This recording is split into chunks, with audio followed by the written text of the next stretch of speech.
Hey, what's going on, guys? This is Shaun of the Dead here. This is going to be one of my first installments of some zombie gear that I'm going to be throwing out. I'm actually going to do a real video here shortly that's going to have zombie gear in it. Like, what do I have that's going to prepare me for a zombie apocalypse? Now, you might see something kind of glimpsing up here at the bottom of the screen. What that is this is one of my little zombie toys here. It's an all-purpose survival tool. This is great for a zombie apocalypse, any SHTF or WROL situation, any apocalyptic situation whatsoever. This is a must-have in your gear in order to survive any kind of disaster. This is the perfect disaster tool. I haven't got to extensively test it to the full effect that I like to, but I'll give you my thoughts on what I have of it so far. It's called the Trucker's Friend. Okay, some of you may or may not have seen this before.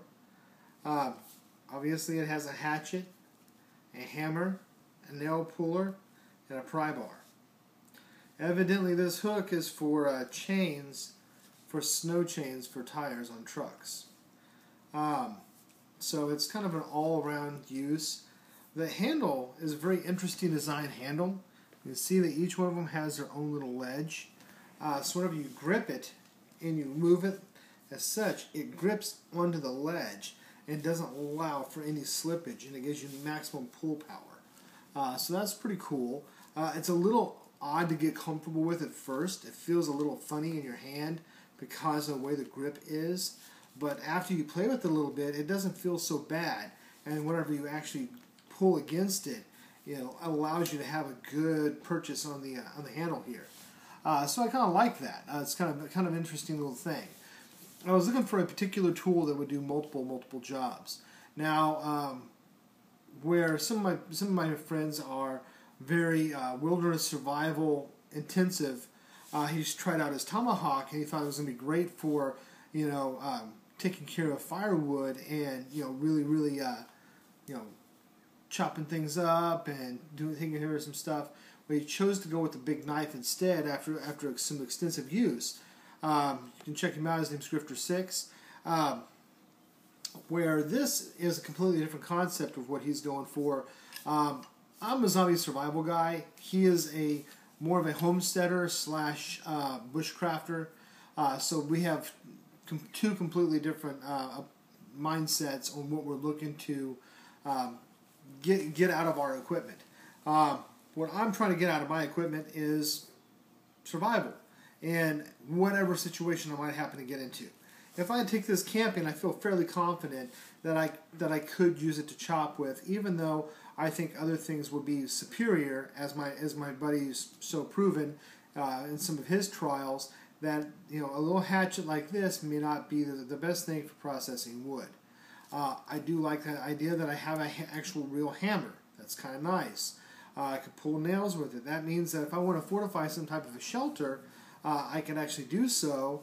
You can even make wooden pegs and hammer in wooden pegs.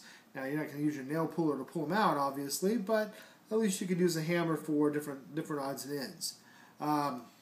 Cracking shells on different kind of hard shell things, depending on what kind of part of the world you're in.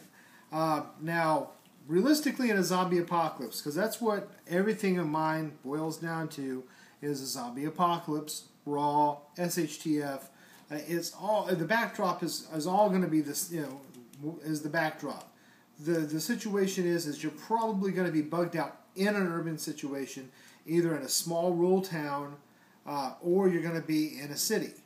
Right now, I currently live in a city. So this particular tool is going to provide me ample use, and I'll tell you why. We're going to start off with, it's relatively heavy. It's not really light, although the fiberglass handle is quite light. But the head of it's heavy enough that I get a good swing with it. It's good front, top-heavy swing, so it is going to get that good chop motion, which means that I can chop with it. And if I need to process wood with it, I could most certainly do it. Also, if I needed to board up the inside of my house and I don't have another hammer available, well, next thing you know, I've got a hammer. Bam! I've got my place boarded up. Great. If I'm out scavenging at this point, zombies have been around for a while. I've got my base. I'm out on an acquisition run with my boys, and we're trying to get into some places.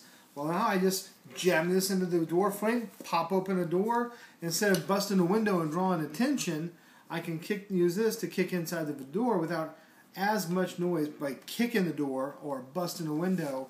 You stick this in there. You simply just pry open where the actual latch of the door is and just pry the door open, push it in, go on in. It's still going to make noise, but it's not as loud as shattering glass or a door kick.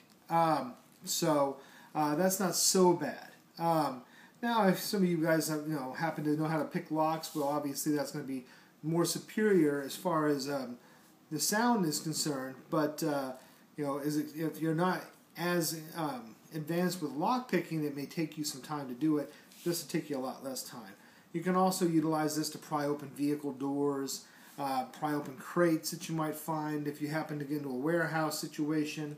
It's very similar to the old school crate tools that they used to use on docks and harbors, which is what made me start looking for these, and I found this one, and I picked it over the crate tool because this is more durable. So far I'm quite pleased. It's like $50. It's got a decent little price tag on it, but I think that you get a lot of benefit for it, especially if, depending on what things you want to use it for. This is my trunk tool. I leave this usually in my trunk of my car most of the time, so I have something in the vehicle that I can use to process things with. Whether it be smashing something, chopping something, prying something, whatever the case may be, I've got a tool that I can utilize to do something. I've got a basher. Not to mention, this is a great melee weapon.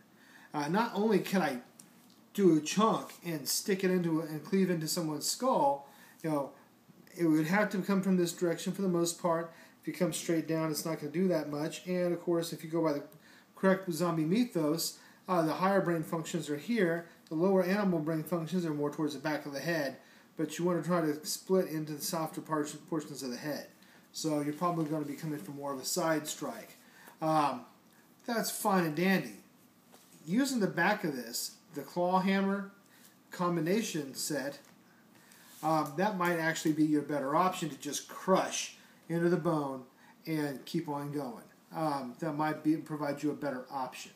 Not to mention, of course, you have a pry bar. Not that might work on some situations, but you could jam it into a mouth of a zombie, knock out their teeth, let them bite down on some metal. If they're trying to bite you, it's better to stick something in their mouth than your arm.